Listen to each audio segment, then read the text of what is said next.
दोस्तों हम बात कर रहे हैं केमिस्ट्री के पेपर की। जो रसायन विज्ञान है इसका पेपर है आपका अर्धवार्षिक का। इसमें जो क्वेश्चंस आए हैं कुछ इस प्रकार से हैं। और आपके जो बोर्ड परीक्षाओं के जो क्वेश्चन पेपर्स हैं, जिनके मॉडल पेपर्स हैं, जो सैम्पल पेपर्स हैं, वो सारे अपलोड किए जा रहे हैं, विद सॉल्यूशन किए जाएंगे।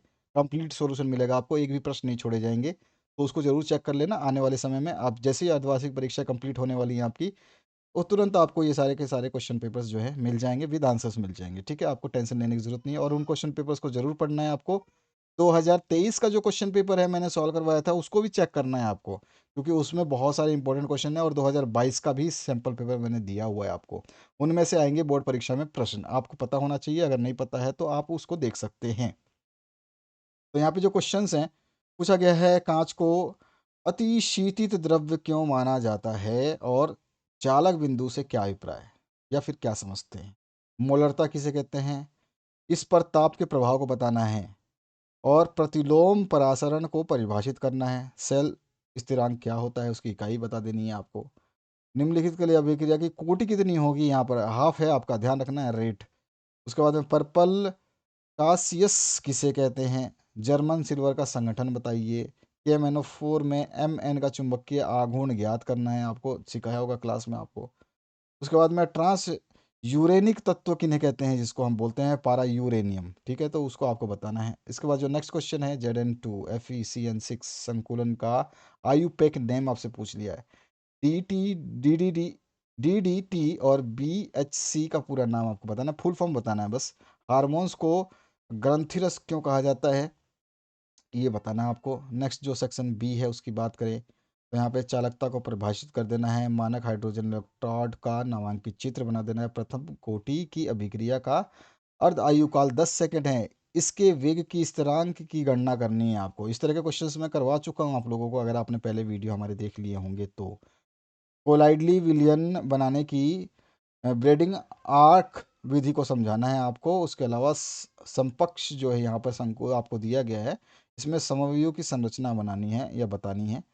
इसके बता नेक्स्ट जो क्वेश्चन है 18वां, निम्नलिखित रासायनिक अभिक्रियाओं को पूर्ण करना है। यहाँ पे आपको जो है ईथर के साथ इसकी क्रिया हो रही है, और सांद्र HNO3 है, और सांद्र H2SO4 है, सल्फ्यूरिक एसिड है। इसके साथ में जब क्रिया होगी तो क्या बनेगा, वो प्रोडक्ट आपको बताना है।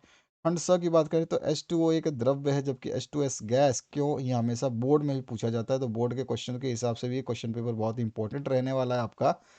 गोताखोरी उपकरण में हीलियम का प्रयोग या उपयोग किया जाता है क्यों, ये बहुत ज़्यादा इंपॉर्टेंट क्वेश्चन। ये दोनों क्वेश्चन है ना, आप लिख के मार्क कर लीजिए, आपको बोर्ड में देखने को मिलेंगे। निम्नलिखित रासायनिक अभिक्रियाओं को लिखिए, जिसमें गार्टन मन अभिक्रिया, इसके ऊपर तो क्वेश्चन आपके उसमें भी आएगा। रायमंड टी मन अभिक्रिया के ऊपर भी क्वेश्चन आएगा। दोनों में से कोई एक आपको पूछा जाएगा, ध्यान रखना है आपको। डफ अभिक्रिया है, इसके बारे में पूछा जाए, लेकिन डफ अभिक्रिया कम पूछी जाती है। तो गाटरमान और जो है आपका राइमन, ये दोनों जो है कंपलसरी हैं, आपको करने ही हैं चाहिए, और अच्छे तरीके से तैयार करना चाहिए। निम्नलिखित अभिक्रियाओं में ABC की जो संरचना है, मतलब जो प्रोडक्ट बनेगा वो ही आपको लिख देना है, संरचना का चित्र टेंशन नहीं लेना आपको। खंड द की बात करें, निम्नलिखित अभिक्रियाओं को समझाइए, रासायनिक समीकरण दीजिए।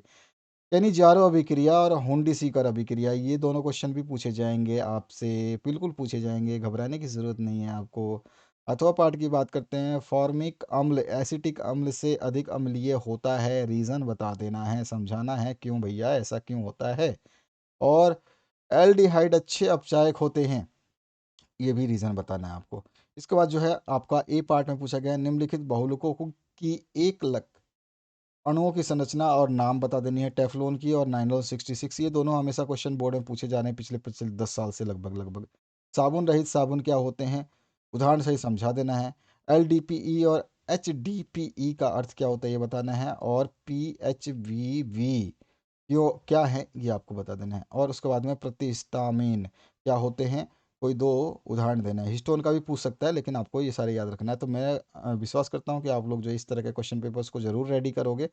बोर्ड के सारे सैम्पल पेपर्स मैं देने वाला हूँ आपको। अगर चैनल पे आप व्यस्तित हैं बच्चे, अगर आप पढ़ना चाहते हैं तो पढ़ लीजिएगा, क्योंकि आपका समय बहुत कम रहेगा। क्योंकि आपके इस बार ना फरवरी में एग्ज़ाम आने वाले हैं, जो कि पिछले 15 साल में आज तक नहीं हुआ। राजस्थान ने आज तक फरवरी में एग्ज़ाम नहीं लिया है, और अब आपकी बारी है, आप देंगे फरवरी में एग्ज़ाम। ठीक है, क्योंकि पूरा का पूरा नया पैटर्न जो है अगले साल फिर से चेंज होने वाला है। तो इस तरह से आपको इस तरह के क्वेश्चंस को तैयार करना अनिवार्य है, अन्यथा जो है आपका थोड़ा सा जो स्कोरिंग है ना वो डाउन हो सकता है। तो स्कोरिंग को अच्छे तरीके से तैयार करिए और जो चीज़ें बताई जा रही है उसको फॉलो करिए, बाकी टेंशन फ्री छोड़ दीजिए हमारे ऊपर, हम आपको गाइड करने के लिए बैठे हुए हैं। Thank you very much, have a good day.